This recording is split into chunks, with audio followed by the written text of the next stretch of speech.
안녕하십니까 여러분. 이만희 선생님입니다. 이번에 저 원큐 패스 관광국사를 담당하고 있는 이만희 선생님입니다. 이름부터 잠깐 얘기하면요. 1만 만자에 빛나리 자를 써요. 온 세상에 빛나라 이러한 그 의미를 가지고 있습니다. 자, 오늘 첫 강 관광국사 바로 이제 선사시대의 특징에 대해서 이제 공부를 한번 해볼 텐데 관광국사는 그 난이도 자체가 한국사 검정 한 중급 정도의 수준이라고 생각을 하시면 돼요. 그리고 세세하고 깊이 있는 그러한 내용보다는 어떠한 시대적인 흐름이라든가 이러한 순서 위주의 시험 문제가 많이 나와요. 그러니까 공부를 할 때 너무 깊게 들어가겠다 이러한 생각하지 마시고 바로 흐름을 잘 쫓아가 주시면 좋겠습니다. 이번에 이제 선사시대에 대한 수업을 진행할 텐데 이쪽 선사시대에 관한 내용은 최소 3문제, 많게는 한 4문제까지 출제되는 25문제에서 4문제면 상당히 많은 비중을 차지하고 있는 거죠. 그런데 이쪽 부분은 그렇게 어려운 부분이 아니기 때문에 여러분들은 이쪽 부분은 다 맞춰야 돼요. 그냥 보너스 점수라고 생각을 하시면 됩니다.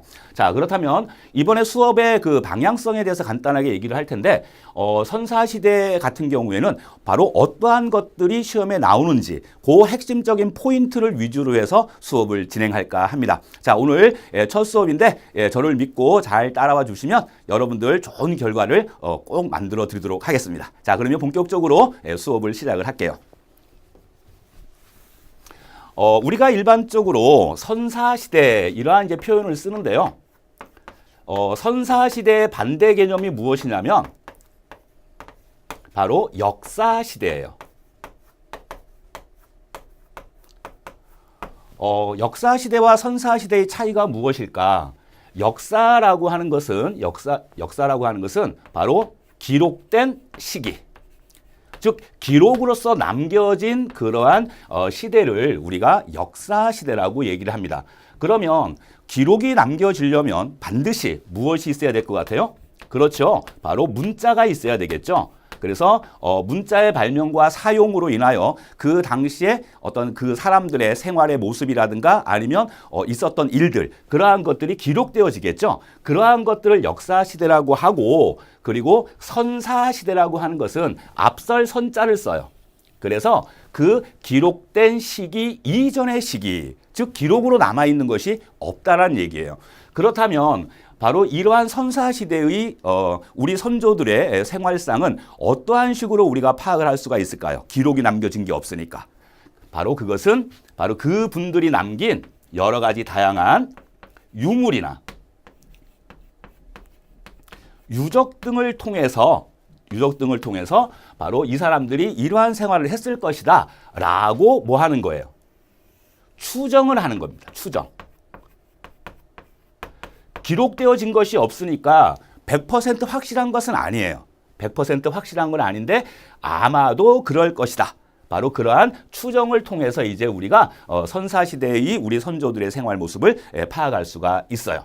자, 그렇다면 이제 우리가 이제 공부를 할 이 선사시대, 바로 이것은 어떠한 식으로 시대 구분이 이루어지는지 한번 알아보도록 할게요.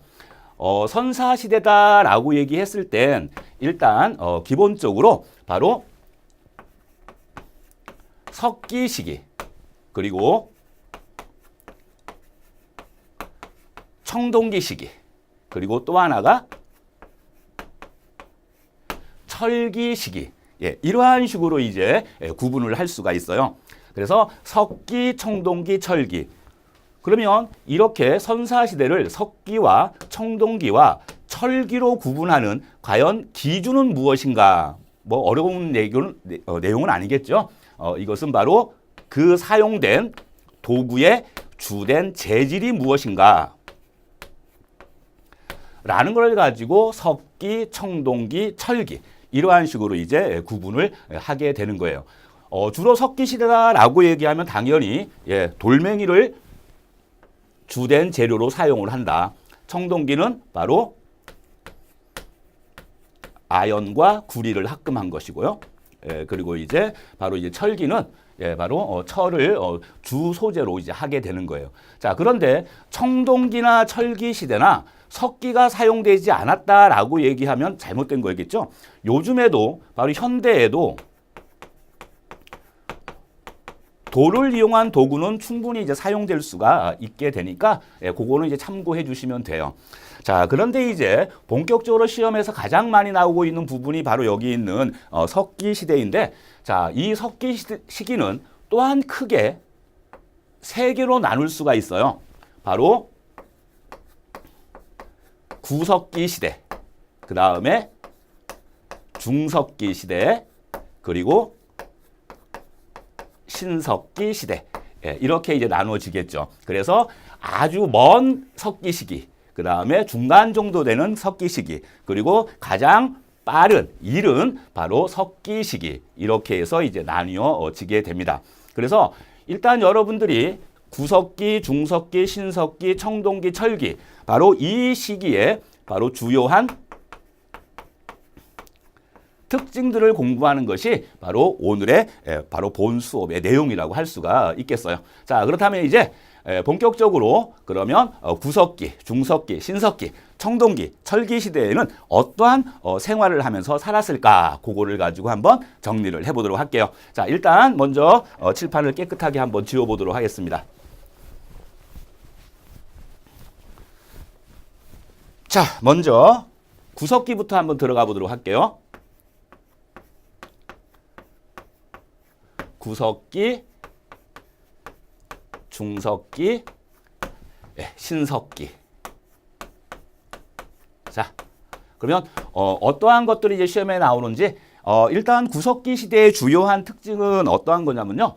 자, 바로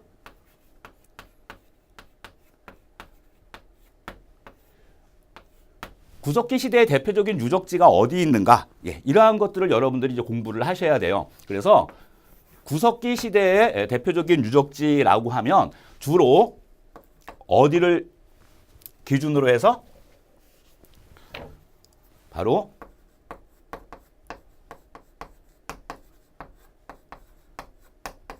즉 바로 내륙 산악지대의 동굴에서 주로 많이 생활을 하게 됩니다. 그래서 유적지가 만약에 이제 표시가 되게 되면 이러한 식으로 이제 표시가 돼요. 거의 내륙에 찍혀버리는 거죠. 그래서 일단 구석기 시대인들은 주로 이제 어디에 생활을 했었냐면 바로 유적지는 덕천, 승리산, 우리 교재도 다 나와 있죠. 그 다음에 상원, 검은모루. 이러한 것이 있고요. 그 다음에 이제 공주 쪽에 가게 되면 여러분 충남 공주 아시죠? 바로 그쪽에 석장리 유적이라고 하는 것이 있어요. 특히 여기 있는 공주의 석장리 유적은 우리나라에서 가장 큰 규모, 최대 규모예요. 최대 규모의 구석기 유적지, 바로 석장리 유적지가 있고요. 그리고 여러분들 충북 청원이라고 하는 곳, 바로 청주 옆에 있는 곳이죠. 이 청원이라고 하는 곳에는 두루봉 동굴이라고 하는 것이 있는데 여기에는 아주 특이한 것이 만들어져요. 발견이 돼요. 만들어지는 게 아니라 바로 특이한 흥수아이. 그래서 5살 정도 되는 그러한 어린아이의 유골, 이것이 발견이 되죠. 그래서 이 그 유골이 매장되어 있는 그러한 형태를 띠고 있기 때문에 바로 이 구석기인들은 매장의 풍습을 하고 있었을 것이다. 이렇게 이제 얘기를 하게 됩니다. 그러한 정도 여러분들이 이제 정리를 해주시고요. 그 다음에 이제 가장 중요한 게 하나 남아 있어요. 그 가장 중요한 것은 바로 뭐냐? 바로 연천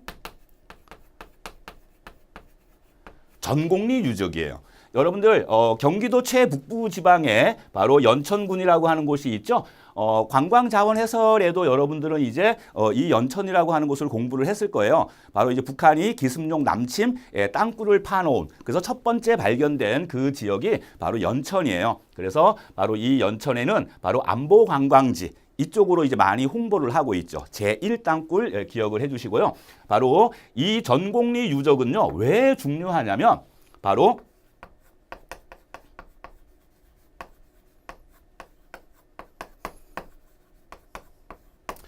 바로 프랑스 아슐리 지방에서 출토된 그러한 주먹도끼와 거의 유사한 그러한 주먹도끼가 여기에서 이제 발견이 돼요. 그래서 바로 우리 그 아시아의 구석기 그러니까 구석기 시대를 한 기원전 한 40만 년에서 한 50만 년 전으로 추측을 해요. 유럽은 한 70만 년으로. 왜? 이 아슐리안형 주먹도끼가 지금까지 출토되지가 않았었어요. 우리 아시아 쪽엔. 그런데 우리 연천 정곡리에서 그와 유사한 바로 주먹도끼가 출토됨으로써 우리나라의 그런 구석기의 역사 아니면 아시아의 구석기의 역사가 기원전 70만 년 전으로 올라가게 되죠. 그래서 바로 이 연천 정곡리 유적은 바로 전기 구석기 시대의 유적지다. 이렇게 여러분들이 알아두시면 돼요. 바로 이 구석기인들, 바로 이 전곡리에서 발견된 아슐리안형 주먹도끼, 바로 구석기인들의 가장 대표적인 도구가 바로 주먹도끼인데, 이 주먹도끼의 특징은 어떠한 거냐면요. 이거는 바로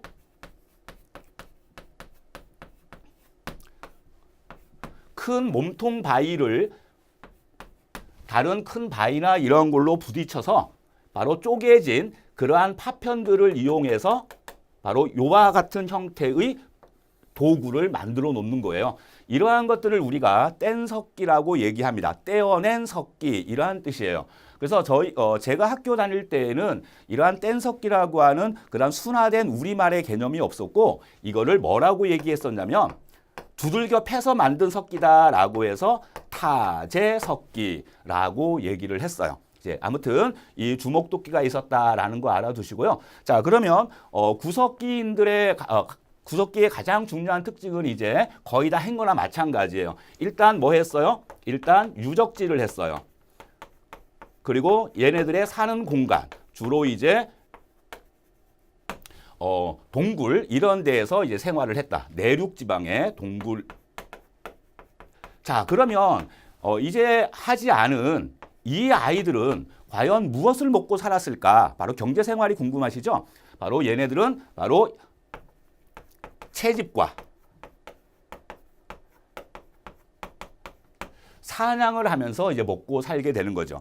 자, 당연히 채집, 사냥, 짐승들이 부족하게 되면 그 짐승들의 이동 경로를 따라서 쫓아가야 돼요. 그래서 잡아먹어야 돼요. 그래서 얘네들의 주된 특징 중에 하나가 바로 정착 생활이 아닌 바로 이동 생활이었다. 자, 이러한 특징이 나타나게 되고요. 그리고 이제 이 구석기인들은 이 사냥한 그러한 사냥감을 그냥 날골로 또 먹었겠지만 바로 이때 구석기 시대 때부터 불을 사용할 줄 알게 돼요. 그러한 지식을 얻게 되죠.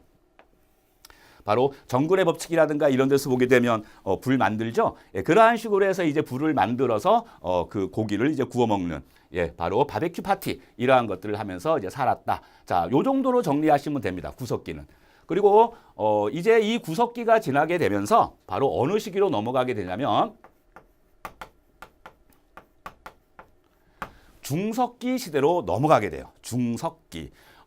이제 빙하가 녹기 시작을 하게 되면서 날이 따뜻해집니다. 날이 따뜻해지다 보니까 몸집이 커다란 동물들은 서서히 자취를 감추고 몸집이 작고 그리고 아주 빠른 날랜 그러한 짐승들 이러한 짐승들이 이제 많아지기 시작을 하죠. 자, 그러다 보니까 이러한 작고 날랜 짐승을 잡기 위해서 바로 이따만 짱돌 가지고 던져가지고 잡을 수는 없을 거 아니에요. 그러기 때문에 주로 이제 화살이나 그리고 창 이러한 도구를 만들어서 사용을 하게 돼요. 여러분들 화살 같은 경우 일단 가장 기본적으로 뭐가 있어야 되죠? 화살촉이 있어야 됩니다. 화살촉이. 이 화살촉을 어때요? 나무에 이제 박아 놓으려면 이러한 식으로 여기에 자루가 있어야 되겠죠. 꼽아 놓을 수 있는 자루. 이것을 이제 뭐라고 얘기하냐면 슴배라고 얘기해요. 순 우리말로 슴배. 그래서 바로 이렇게 화살이나 창과 같이 바로 슴배, 찌르개 이러한 이제 도구들이 이제 만들어지게 되는데 바로 이러한 도구들을 우리가 다른 말로 뭐라고도 얘기하냐면 이음 도구다 이렇게 얘기하죠. 이음 도구. 서로 두 개를 이었다, 엮었다, 묶었다 이란 뜻이에요. 선생님 고향이 강원도 속초인데 이 속초의 뜻이 바로 뭐냐면 이을 속자에다가 풀초자예요. 그래서 풀을 엮었다. 그래서 속초의 순 우리말이 풀이음 혹은 풀리음 이러한 식으로 합니다. 아무튼 이러한 중석기 시대에는 바로 요와 승배찌르개와 같은 그러한 이음 도구가 이제 발달을 하게 된다. 그래서 특히 이제 요와 같은 경우는 아주 어때요? 크기가 짜잘하죠. 그러기 때문에 이러한 도구를 잔석기라고 얘기를 해요. 아까 구석기 시대에는 뭐라고 얘기했죠? 뗀석기라고 한다면 여기 있는 중석기 시대에는 잔석기 이렇게 넘어가게 되는 거예요. 자, 아무튼 이렇게 해서 이제 우리가 석기 시대 구석기와 중석기를 이제 공부를 했는데 이제 가장 중요한 거 바로 시험에도 가장 많이 나오는 바로 뭐를 공부할 것인가? 예, 바로 신석기 시대에 대해서 한번 공부를 해보도록 하겠어요.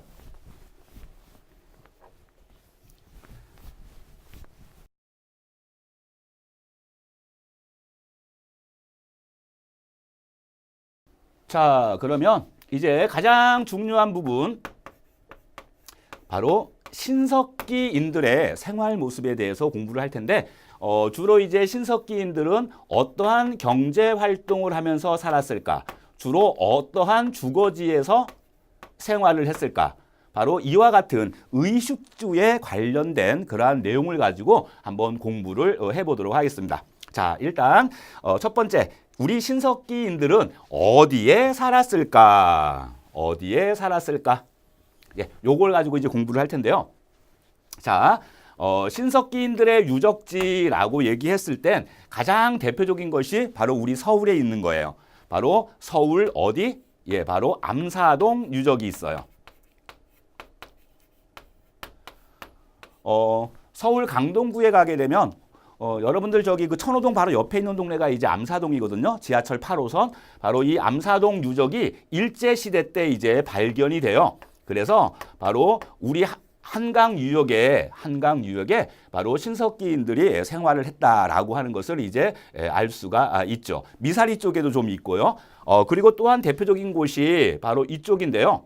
바로 제 고향이 아까 속초라고 얘기했죠. 속초 바로 밑에가 바로 양양이라고 하는 곳이에요. 송이로 가장 유명한 곳. 바로 낙산사가 있는 곳, 관동팔경 낙산사가 있는 곳. 바로 그 양양에 오산리라고 하는 그러한 곳이 있거든요. 예, 바로 이 오산리 유적은 바로 우리나라의 바로 최대의 신석기 유적지입니다. 아까 우리 최대의 구석기 유적이 어디라 그랬어요? 바로 공주 석장리라고 얘기했죠. 여러분들 관광 자원 해설도 마찬가지지만 공주하게 되면 뭐가 유명하죠? 공주는 마곡사. 그죠? 그 다음에 백제 역사 유적지, 뭐 송살리 고분군, 그 다음에 공산성. 바로 그거와 함께 바로 이제 아까 얘기했던 석장리가 되게 유명한데, 자, 우리 신석기 시대의 최대 유적지는 우리 양양의 오산리라고 하는 곳이에요. 여러분들, 양양은 아주 자그마한 동네지만요, 아주 아름답고 물 맑고 깨끗한 그러한 동네예요. 특히 이제 제가 개별적으로 양양을 제일 좋아하는 곳은 바로 어성전이라고 하는 곳하고 그 다음에 이제 미천골이라고 하는 자연 휴양림이에요. 아주 아름답죠. 자, 그리고 이제 또 가장 중요한 곳 하나만 더 찍을게요. 자, 바로 어디냐면 제주도는 이쪽이 아니구나. 이쪽이에요. 제주도에 가게 되면 고산리라고 하는 곳이 있거든요. 저기 차기도 가는 전에 있어요. 바로 고산리 유적. 이게 바로 신석기 유적을 대표한다라고 할 수가 있죠. 자, 여러분들 그러면 생각해 보세요. 암사동, 한강 유역, 그 다음에 오산리, 바로 해안가, 그 다음에 고산리, 역시 해안가. 그래서 신석기인들은 주로 구석기인들과는 다르게 어디에? 예, 바로 강가나 해안가를 중심으로 하여 바로 C족 단위로 모여 살게 됩니다. 모여 살게 되었다. 일단 요 정도 이제 하나 알아주고요. 자, 그렇다면 이 신석기인들은 강가나 해안가, 그러면 비나 아니면 짐승들을 피할 수 있는 그러한 동굴 같은 것들이 부족할 수밖에 없기 때문에 그러면 이 사람들은 어디에서 생활을 해야 했을까? 예, 바로 드디어 바로 집을 짓고 살아가기 시작합니다. 그것도 바로 현대적 개념의 그러한 건축 기술을 바탕으로 한 그러한 집을 만들어 사용하죠. 그 집을 우리가 뭐라고 얘기하냐면 예, 바로 움집이다 이렇게 얘기를 해요.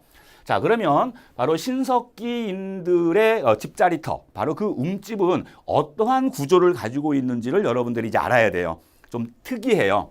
어떠한 구조? 이러한 형태예요. 이게 어떠한 형태예요? 바로 원형이죠. 그리고 이러한 식으로 어떻게 보이나요? 예, 땅을 파요. 그러면 약간 어때요? 반지하의 그러한 형태를 보이고 있다. 이렇게 얘기를 할 수 있죠. 그래서 원형이나 그 다음에 반지하의 형태를 이제 띠게 되고요.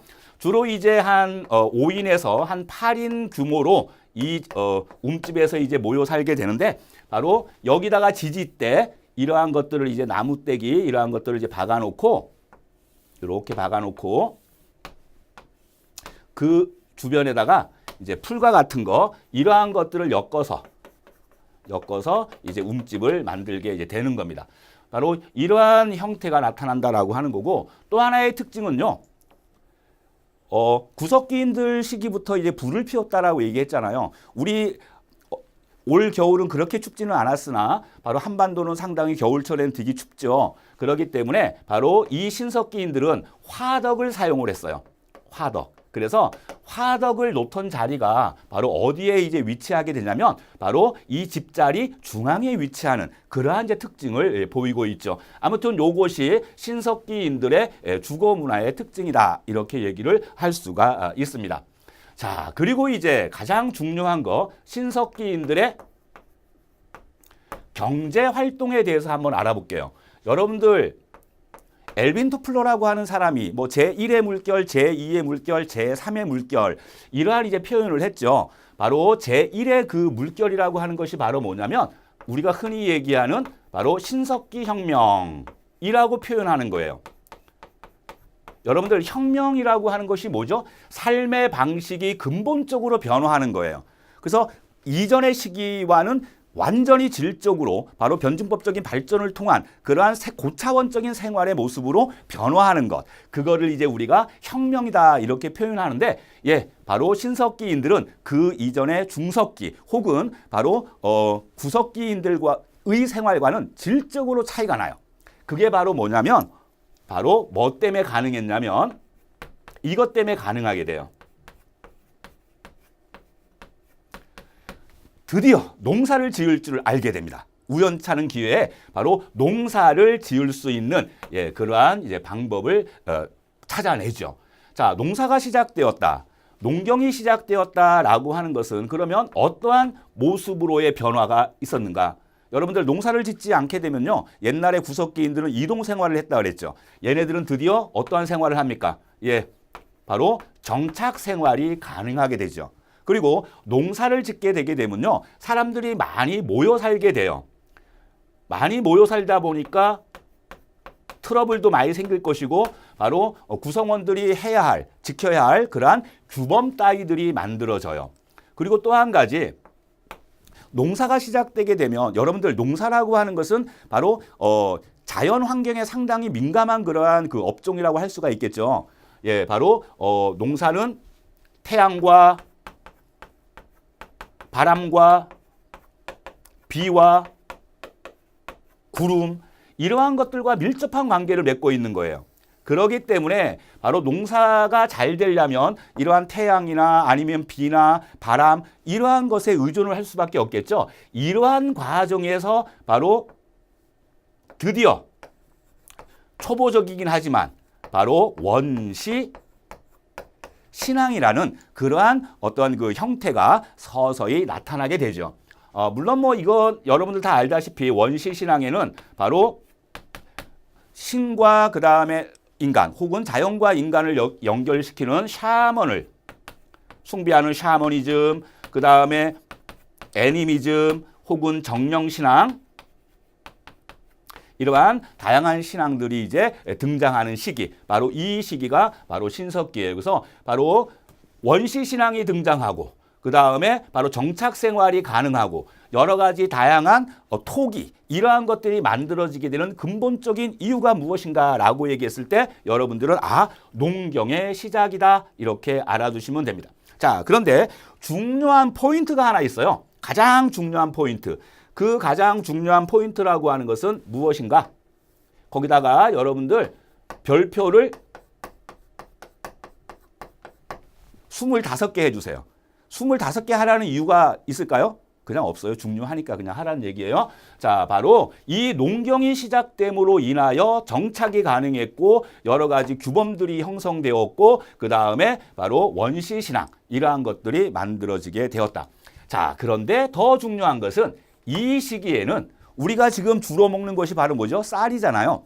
이때는 쌀은 재배되지가 않습니다. 바로 벼농사는 재배되지 않았다. 뭐로만?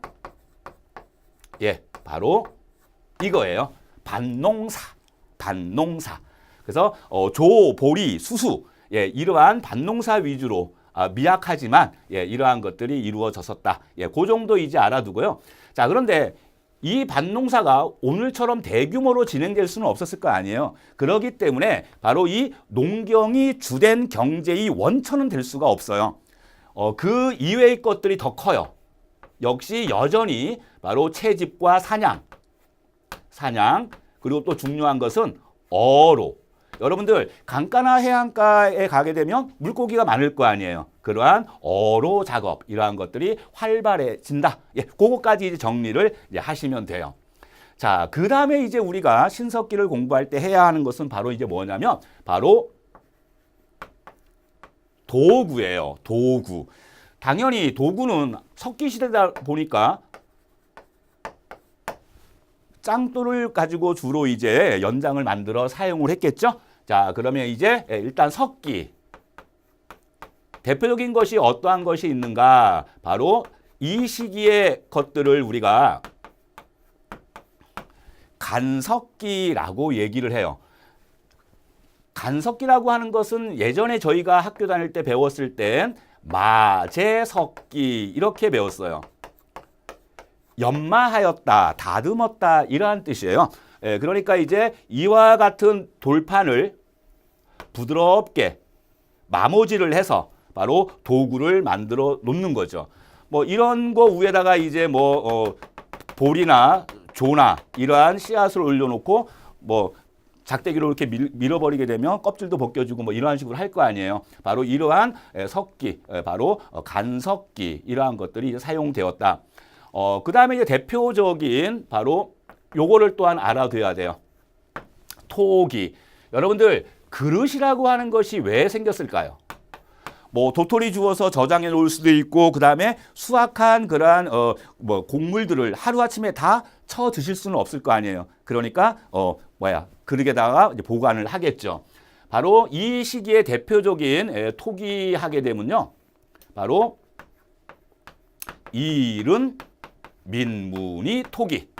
여러분들 민문이라고 하는 것은요. 오늘날 현대에도 당연히 있어요. 무늬가 들어가 있지 않는 거예요. 문양이 새겨져 있지 않은 그릇을 우리는 민문이라고 해요. 그런데 당연히 그렇게 되면 뒤에 나오는 청동기 시대에도 당연히 민무늬가 있을 거 아니에요. 지금도 있으니까. 바로 그것과 비교해서 바로 청동기보다 아주 빠른 바로 바로 민무늬, 이러한 식으로 이제 이름을 이제 붙여준 거예요. 자, 그리고 이제 또 어떠한 것이 있냐면 가장 중요한 게 바로 이거죠. 빗살무늬 토기라고 하는 것이에요. 빗살무늬 토기. 빗살무늬 토기라고 하는 것은요. 이러한 형태의 모습을 보입니다.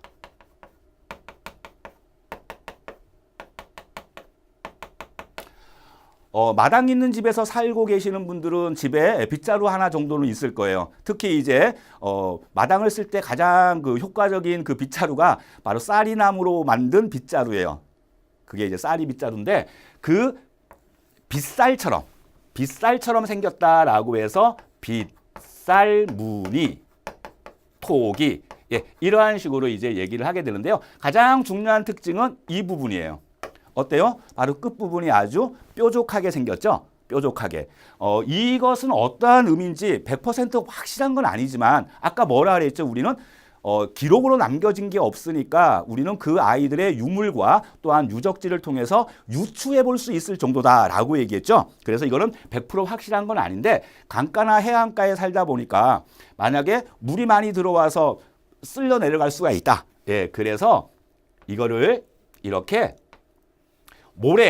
모래사장 이러한데 박아두기 편하게 만들기 위해서 이렇게 뾰족하게 만들지 않았을까. 예, 이러한 얘기를 할 뿐입니다. 이거는 100% 확실한 건 아니에요. 그러니까 이러한 것들은 왜 밑부분이 뾰족한 것인가? 잘못된 것은 뭐 이러한 식으로 시험에 나올 수는 없다라는 거죠. 예, 아무튼 이러한 것들이 이제 특징이 되고요. 그리고 이제 중요한 거 하나를 이제 더 하게 되면요. 바로 이 신석기 시대에 가게 되면 바로 원시적이긴 하지만 초보적이긴 하지만 바로 뭐가 등장을 한다? 예, 원시적인 수공업이 등장한다. 여기에다가 여러분들이 또한 초점을 맞추어 두어야 돼요. 그래서 신석기 시대의 가장 중요한 이제 바로 유물을 보게 되면 바로 이러한 것들이 이제 그 가끔씩 발견이 되게 되는데 이게 바로 뭐라고 얘기하냐면 가락바퀴라고 하는 거예요. 우리가 배틀을 이용해 가지고 바로 실을 잡거나 아니면 그 실을 이용해서 바로 천을 짤 때 바로 무게추의 역할을 했던 거. 무게추의 역할을 했던 거. 이것이 이제 가락바퀴예요. 그리고 여러분들 이 가락바퀴를 이용해서 실을 자았다. 그러면 여러분들 실이 있는 곳에는 반드시 뭐가 따라가야 돼요? 예, 반드시 바늘이 따라가야 되겠죠? 예, 그래서 바로 이렇게 동물의 뼈, 이러한 것들을 이용해서 만든 바로 뼈바늘. 예. 자, 그러면 가락바퀴와 뼈바늘이라고 하는 이 두 개의 바로 그 유물을 통해서 우리는 바로 이 시대에 바로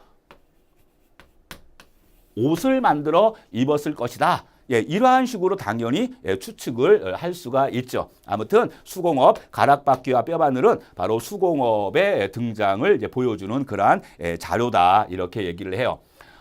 그리고 이제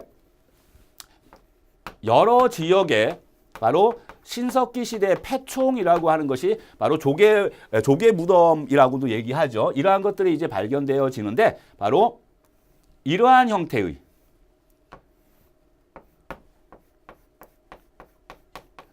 바로 조개 껍데기에 이렇게 빵꾸를 이렇게 뚫어 놓는 거예요. 바로 뭐예요? 조개 껍데기 가면. 예, 이러한 것들이 또한 만들어졌다. 바로 신석기예요. 자, 그리고 이제 한 가지 이제 특이한 점 하나를 더 들자라고 한다면 이거 말고도 바로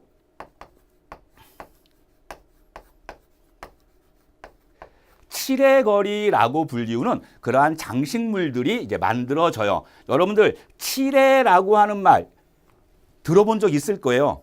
야, 거칠해 좀 하지 마. 라고 이렇게 얘기하잖아요. 바로 꾸미는 거, 가꾸는 거, 멋부리는 거. 바로 귀걸이, 목걸이, 뭐 이러한 뭐 귀걸이, 그 다음에 이제 팔찌, 발찌. 예, 바로 이와 같은 것들이 이제 만들어지게 돼요. 그래서 바로 이러한 시기가 이제 어떠한 시기다? 신석기다. 이렇게 얘기를 하면 됩니다. 그래서 아무튼 여러 가지 이제 신석기 시대의 중요한 특징이 있는데 가장 중요한 것은 핵심적인 것은 바로 청동기와 비교하는 거예요. 바로 이 시기에는 농경이 이루어졌지만 밭농사만 이루어졌다. 그리고 이 신석기 시대에는요. 바로 아주 모든 구성원들이 함께 일하고 그 다음에 함께 나누어 먹는 평등한 원시 공산제 사회였다라고 하는 거, 요 정도 이제 알아두시면 돼요. 원시 공산제 사회였다라고 하는 것은 계급이나 혹은 사유재산 이러한 것들이 존재하지 않았다라고 하는 그러한 내용인 거죠. 자, 아무튼 신석기까지 이제 공부를 했습니다. 자, 그러면 이제 청동기 시대에 대해서 한번 알아보도록 할게요. 일반적으로 이제 청동기 시대, 역시 청동기 시대를 공부할 때 여러분들은 무엇을 위주로 공부를 하냐면 신석기와 비교하는 그러한 부분으로 공부를 하셔야 돼요. 자, 그러면 바로 청동기 들어가도록 하겠습니다.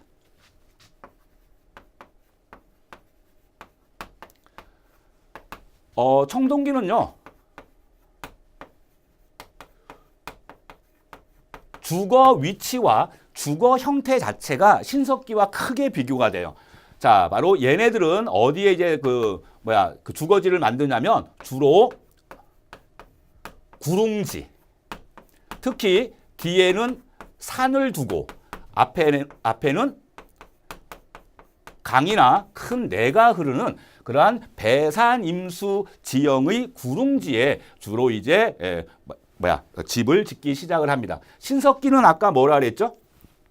신석기인들은 바로 신석기인들은 바로 강가나 해안가라고 얘기를 했죠. 요 차이가 있고요. 그리고 바로 집터 자리가 틀려요. 집터 형태가 틀려요. 아까 우리 신석기는 집터가 어떠한 형태를 띈다 그랬죠?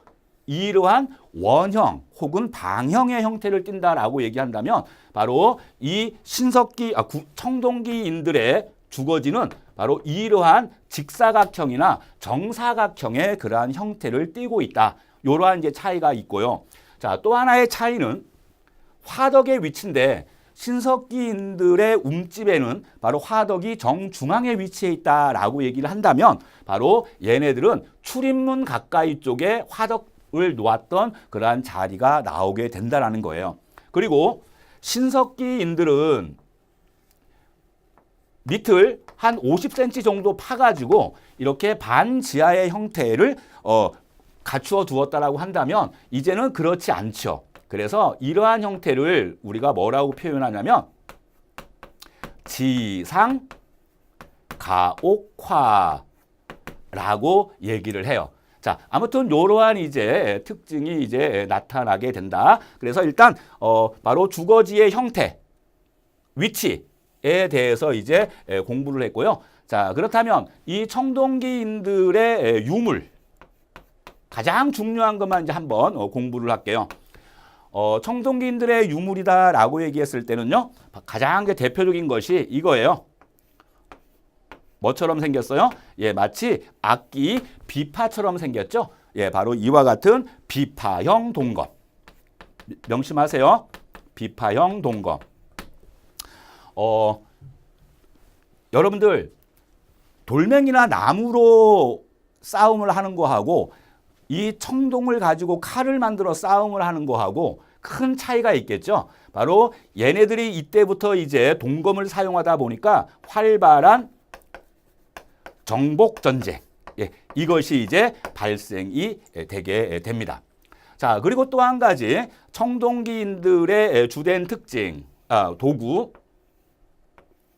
이렇게 주둥이는 아주 커요. 그런데 모가지는 가늘고요. 몸뚱아리는 이렇게 뚱뚱해요. 그런데 특이한 건 이렇게 뭐가 있어요? 손잡이가 달려 있어요. 이러한 토기가 만들어집니다. 이러한 토기를 이제 우리가 흔히 미송리식 토기, 미송리라고 하는 지역에서 발견된 토기, 이러한 뜻이에요.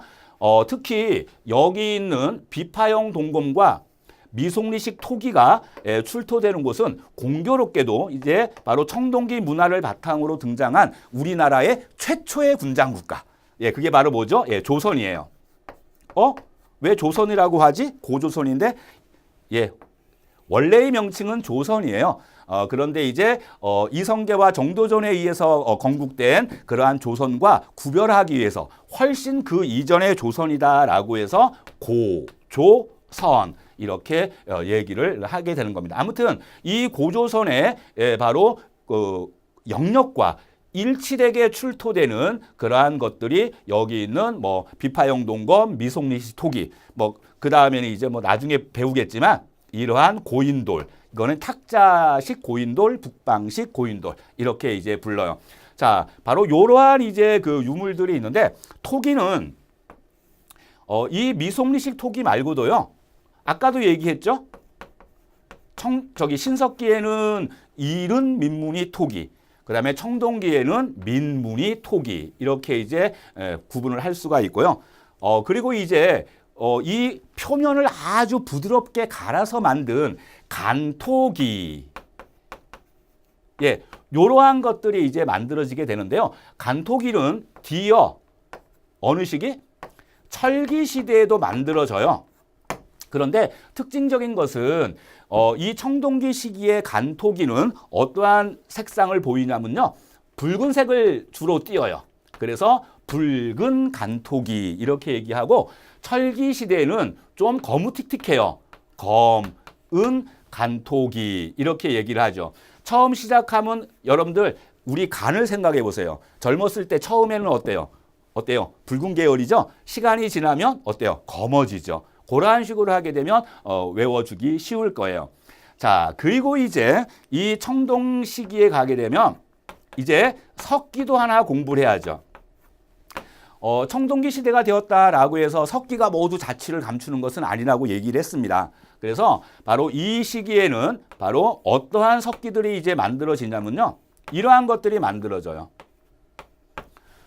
바로 반달돌칼이라고 하는 것이에요. 반달돌칼. 그래서 바로 요거는 이제 이렇게 끈이나 이러한 것을 묶어놓고 손으로 집어넣어서 이쪽 면을 잡고 여기 이 날 부분으로 벼 이삭이나 이러한 것들을 베는 그러한 용도로 이제 사용하는 것. 바로 이것이 바로 뭐예요? 예, 바로 반달돌칼이라고 얘기를 합니다.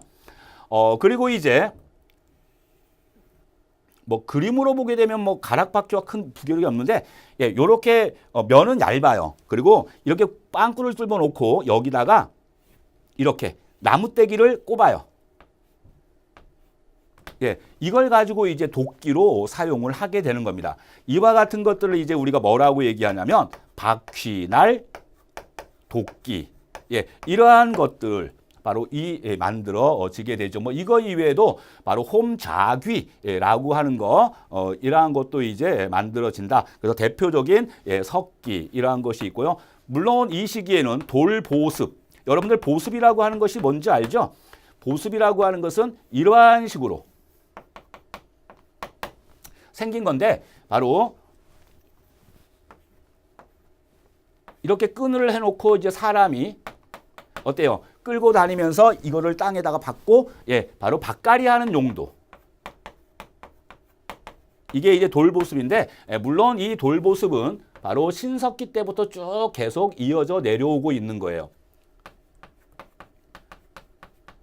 그런데 왜 청동을 가지고 보습을 만들지 않았을까? 좀 의문점이 들지 않아요? 청동은 구하기도 어려운 그러한 재질이고요. 아주 귀했기 때문에 이걸로 사용할 수가 없는 거죠. 자, 그리고 이제 청동은 상대적으로 물은 그러한 재질을 보여요. 여러분들 구리 알잖아요, 구리. 막 휘어지잖아. 그러다 보니까 조금만 몇 번 밭을 갈면 금방 닳아버릴 수밖에 없겠죠. 아무튼 이 청동기 시대의 청동은 바로 지배층의 전유물이다. 예, 그 정도 이제 하나 알아두시면 돼요. 자, 이렇게 해서 대충 우리가 바로 주거 형태와 그 다음에 얘네들의 도구를 이제 공부를 했는데, 자, 그렇다면 이제 한 가지 더 할게요. 얘네들의 경제 생활. 이 청동기 시대에 가게 되면요, 바로 농경이 비약적으로 발전을 하게 됩니다. 특히 여러분들 우리나라 남부지방 있죠? 남부지방은 중부, 북부지방에 비해서 상대적으로 기온이 따뜻하고 온화합니다. 그래서 일부 남부지방에서 바로 뭐가 이제 시작되게 되냐면 벼농사가 시작된다. 여러분들 벼라고 하는 것은 바로 열대성 작물이라고 하는 거 다 알죠? 그러니까 주로 이제 북부 지방에서는 재배가 안 되고 남부 일부 지방에서 이제 벼농사가 만들어지기 시작을 해요. 이게 신석기와의 차이죠. 신석기는 아까 뭐라 그랬어요? 벼농사가 이루어지지 못하고 밭농사가 이루어진다. 이렇게 얘기를 했습니다. 자, 농경이 발전을 하다 보니까 이제는 먹고 남는 그러한 생산물들이 생겨요. 먹고 남는 것들이. 그거를 우리가 뭐라고 표현하냐면 잉여 생산물이다라고 얘기해요. 자, 먹고 남은 거. 그러면 이 잉여 생산물, 남은 거를 바로 누군가는 가질 것이고 누군가는 어때요? 갖지 못한 사람이 생겨난다는 얘기예요. 이 얘기는 바로 무슨 말이냐? 바로 사유 재산 제도가 만들어지게 되고, 자, 사유 재산이 생긴다라고 얘기하면 여러분들 어떠한 의미가 있을 것 같아요? 많이 가진 자, 덜 가진 자, 금수저, 은수저, 흙수저. 예, 바로 이 시기에 가게 되면 처음으로 바로 이와 같은 잉여 생산물에 의한 사유 재산이 형성이 되게 되고 그 사유 재산의 소유 여부에 따라서 바로 계급이 발생하게 된다라는 얘기예요. 가장 중요한 거예요. 바로 이 이전, 청동기 이전까지 구석기, 중석기, 신석기 때 가게 되면 평등한 원시 공산제 사회라고 얘기했죠. 그런데 이제 청동기 시대로 가면서부터 바로 비로소 계급 사회가 형성되어지게 되는 겁니다. 요것이 이제 시험에는 잘 나와요.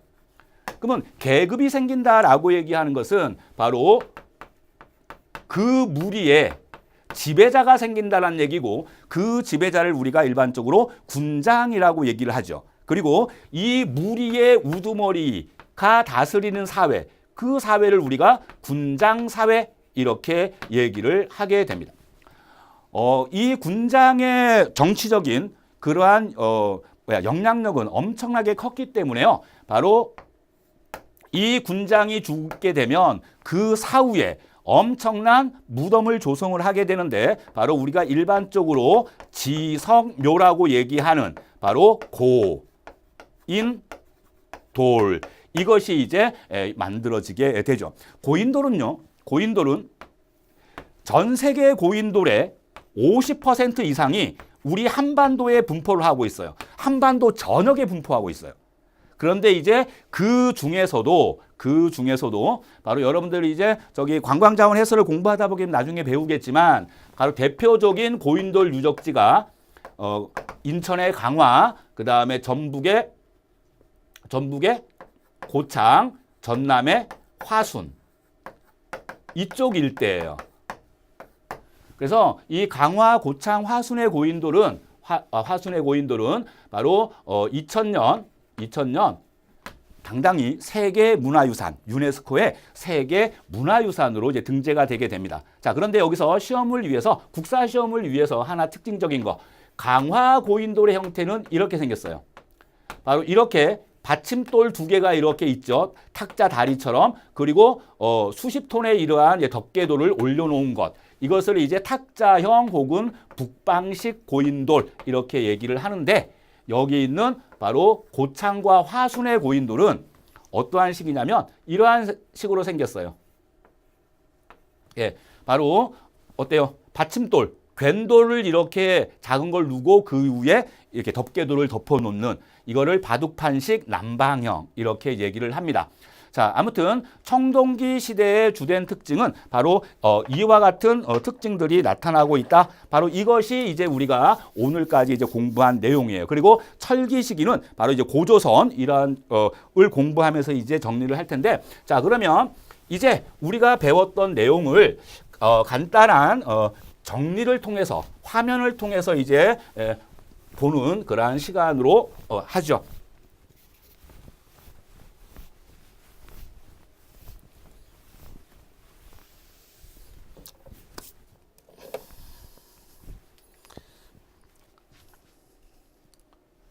자, 일단 이제 구석기 시대의 특징이라고 해가지고 그림 잘 보이시죠? 바로 대표적인 거 바로 뭐예요? 주먹도끼라고 하는 것입니다. 바로 이러한 주먹도끼는요, 바로 사냥을 하거나 아니면 또한 짐승의 가죽을 벗기거나 살점을 도려내거나 그다음에 뼈를 아삭내거나 바로 이럴 때 사용하는 만능 도구라고 할 수가 있어요. 자, 시험에 잘 나오는 게 바로 구석기의 유적지예요. 그래서 덕천 승리산이나 검은모루 이와 같은 것들은 북한 쪽에 있는 거고요. 바로 공주 석장리 유적지, 바로 남한 우리나라 최대의 구석기 유적지라고 얘기했고요. 연천 정곡리 유적, 바로 이것은 바로 어떠한 특징을 가지고 있죠? 가장 오래된 구석기 유적, 전기 구석기 시대의 유적이다. 그 다음에 이제 청원의 두루봉 동굴, 흥수아이, 흥수라고 하는 사람이 발견한 그러한 유골이에요. 그러니까 어떤 원시적인 그런 내세관을 엿볼 수 있다. 여기다가 별표 해놓고 내세관 이렇게 여러분들이 한번 써보세요. 자, 그 다음에 이제 구석기에서 신석기로 넘어가는 그 일련의 과정, 그 사이에 있는 시기를 이제 우리가 중석기 시대다라고 얘기하는데 아까도 얘기했죠. 작고 날랜, 그러한 날쌘 짐승을 잡기 위해서는 활이나 창을 이용한다. 활과 창의 공통점, 바로 나무와 그 다음에 그 촉을 연결시켰다라고 얘기를 합니다. 그러한 것들을 이제 우리가 이음 도구라고 얘기하는데 이러한 이음 도구를 만들기 위해서는 어때요? 거기 손잡이가 있어야겠죠. 자루가 있어야겠죠. 그 자루를 우리가 승배라고 얘기하고 일반적으로 이러한 칼이나 창을 우리가 승배 찌르개 이렇게 얘기를 하는 거예요. 요거는 중석기 시대의 특징이라고 얘기를 합니다. 그리고 이 시기에 가게 되면 주로 이제 화살촉 같은 경우는 어때요? 얇고 작죠. 그러한 잔석기가 많이 만들어지게 된다. 잔석기 포인트 잡아주고. 자, 바로 요게 이제 여러분들 요 부분 보이시죠? 요게 부러진 건데 요렇게 자루가 달려 있는 거예요. 그래서 여기에 나무에 꼽아서 어때요? 바로 끈으로 묶어서 바로 창으로 이제 만들어 놓는 거죠. 바로 요러한 것들이 대표적인 중석기의 이음 도구. 자, 그러면 이제 신석기 시대 시험에서 가장 많이 나오는 것은 신석기하고 청동기예요, 사실상. 자, 신석기에 대해서 이제 알아볼 텐데요. 아까 주거지는 주로 어디에 위치한다 그랬죠? 강가나 해안가. 강가나 해안가. 자, 기억해 봅시다. 서울 암사동이 있지. 그 다음에 우리 강원도 양양에 오산리가 있죠. 그 다음에 제주도에 고산리 유적지가 있어요. 그리고 이제 바로 움집을 만들어 사용을 하게 되는데 이 움집의 특징은 원형이나 방형이라는 거예요. 여러분들 방형이라고 하는 것은 뭐냐면요. 모서리가 이렇게 둥글다라는 그러한 의미예요. 모나지 않았다, 둥글다. 그것을 이제 방형이라고 얘기를 합니다. 자, 바로 이게 이제 서울 암사동에서 발굴된 바로 신석기인들의 움집터예요. 여러분들 특징을 한번 보세요. 어때요? 밑으로 많이 어때요? 팠죠? 예, 파여 있습니다. 반지하의 특징이에요. 그리고 형태는 다 어때요? 원형을 보이고 있다라는 거죠. 그리고 집이 하나만 있는 것이 아니라 여러 채가 같이 있죠. 모여 살았다라는 얘기예요. 정착 생활을 하였다. 씨족 단위로 정착 생활을 하였다. 그러한 이제 모습을 이제 보여주고 있는 것이고요. 신석기를 대표하는 토기가 바로 빗살무늬 토기가 있죠. 자, 빗살무늬 토기는 어때? 밑부분이 뾰족한, 예, 그러한 것이 있고, 이른 밑무늬 토기, 그 다음에 이제 덧띠무늬 토기라고 하는 것은 바로 뭐냐면, 이러한 식으로 항아리를 만들면 여기다가 하나 띠를 더 붙이는 거예요. 예, 바로 이러한 이제 특징이 나타난다. 예, 바로 신석기 시대다. 자, 바로 이것이 이제 바로 빗살무늬인데요. 이 빗살무늬 토기, 바로 신석기를 대표하는 가장 유명한 유물이라고 할 수가 있죠. 자, 그리고 이제 원시적인 수공업이 나타났다라고 얘기했는데 아까 얘기했죠. 바로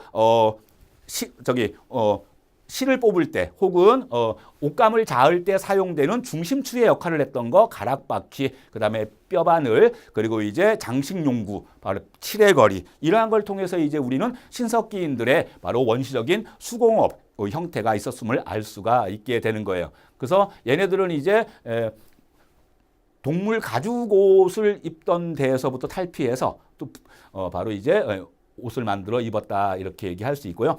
바로 이게 이제 국립중앙박물관에 바로 소장되어 있는 그림이에요. 예, 바로 뼈바늘입니다. 동물이나 아니면 이러한 어류의 그러한 뼈를 이용해서 바늘을 만들어 놓은 거죠. 신석기 시대예요. 바로 이제 이게 여기 안에다가 실을 올려놓고 던졌다가 잡아당겼다가라고 하면서 바로 중심추의 역할을 하던 곳, 이것이 가락바퀴입니다. 가락바퀴, 신석기인들의 특징이고요. 자, 바로 이것은 바로 뭐냐면 장식용구예요. 뭐 여기다가 실을 묶어서 걸면 목걸이가 되는 거죠. 바로 이러한 것들을 이제 우리가 칠의거리, 칠의거리라고 얘기를 하고요.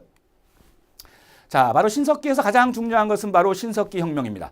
농경이 시작됨으로써 인간들의 삶의 방식이 근본적으로 변화하는 대변혁의 시작이 바로 이 시기에 이루어지게 되는 건데, 그런데 중요한 것은 이 시기에는 벼농사는 이루어지지 않았다. 명심하세요. 바로 밭농사 위주예요. 벼농사는 어느 시대에 가서? 청동기 시대에 가서 비로소 시작되게 되죠.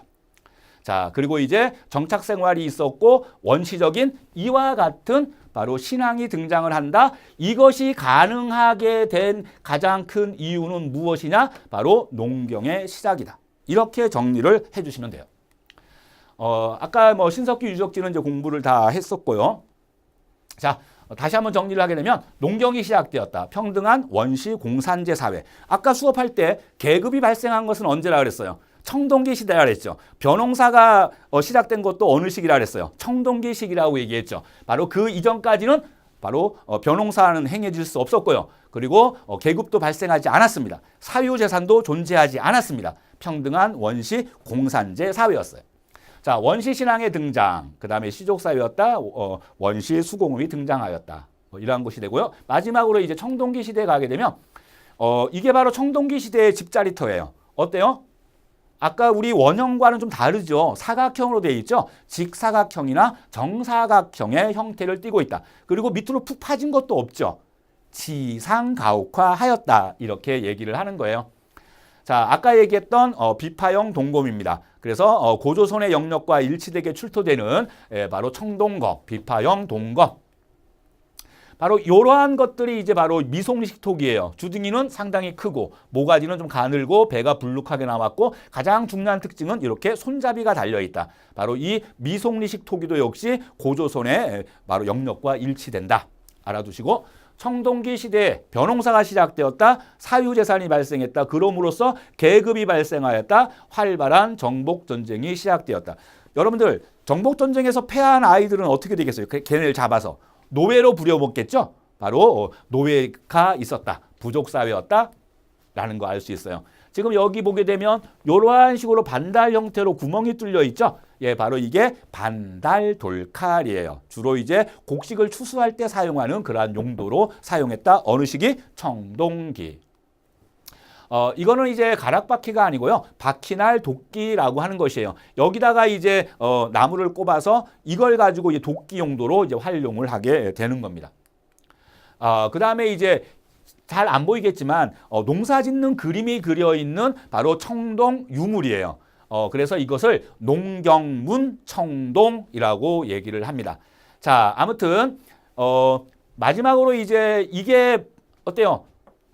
탁자처럼 보이죠, 이렇게. 그렇기 때문에 이러한 것들은 북방형 고인돌. 예, 바로 강화도에 있는 그러한 고인돌 유적이에요. 자, 이렇게 해서 이제 우리가 오늘 선사시대 바로 구석기부터 중석기, 신석기의 특징을 1시간에 걸쳐서 한번 정리를 해봤어요. 이쪽 부분은 아까도 얘기했지만 적으면 3개, 많으면 4개까지 출제되는 그러한 이제 부분이니까 여러분들 운 좋은지 아셔야 돼요. 다락원 출판사에서 만들어진 이 관광국사 교재는 불과 80여 페이지밖에 안 돼요. 이것만 공부해도 여러분들은 관광국사 최소한 25문제에서 바로 22문제까지는 그러니까 넉넉 잡고도 충분히 맞출 수가 있습니다. 그만큼 시험에 나올 거 위주로만 이제 교재를 이제 만들었거든요. 그러니까 여러분들이 나중에 이제 공부를 할 때 이렇게 분리해서 관광자원 해설과 분리해서 요것만 조그만한 책을 들고 다니면서 지하철이나 아니면 커피숍이나 이런 데서 한번 보시면 공부하는 데 많은 도움이 될 거예요. 자, 그렇다면 이제 첫 강 이렇게 이제 여러분들과 진행을 했고 이제 마치게 되었는데 다음 시간에는 제2강 바로 이제 청동기 문화를 바탕으로 하여 등장하는 우리나라 고조선과 철기 문화를 바탕으로 등장하는 바로 부여, 고구려, 옥저, 동해, 삼안 이러한 지역에 대해서 공부를 하도록 하겠습니다. 수고하셨습니다.